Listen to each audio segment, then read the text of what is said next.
परिवेश सुरक्षा पई इको फ्रेंडली राखी गोबर रे प्रस्तुत होईची राखी आ राखी पूर्णिमा अवसर रे गोमाता को राखी बांधिचंती कलिंग युव सेनार कर्मकर्ता।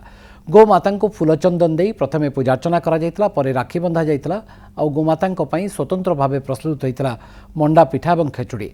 राखी पूर्णिमा सहित आज प्रभु बलभद्रंकर जन्म उत्सव बा गम्हा पूर्णमी ए नै गोमाता सुरक्षा सचेतनता नै इको फ्रेंडली राखी पालन करा जायछि।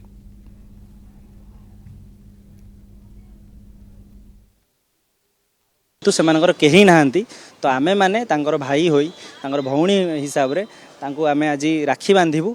तो राखीटी जो आमे आज प्रिपेयर करछु बा तयारी करछु सेटा भी मध्य तांकरी गोबर रु तयारी करछु। गोबर राखी रे एथर राखी बंधा जाऊ, सबु भौणी सबु भाई मानक हाथ रे गोबर रे राखी बांधंतु, इको फ्रेंडली राखी बांधंतु बोली एटा हमर इनिशिएटिव रहिछि। जी हमें राखी पूर्णिमा रे आमे गोमाता मानन को पूजा करूछु आ से मानन को पई स्पेशली जोटा तांको सुइटेबल हबो तांका स्किन पई तांका हेल्थ पई टोटली एनवायरनमेंट पई से पे आमे इको फ्रेंडली राखी बनेइछु। सब आमे पिला मानन सही मिसी के काली राखी बनेइतिलु।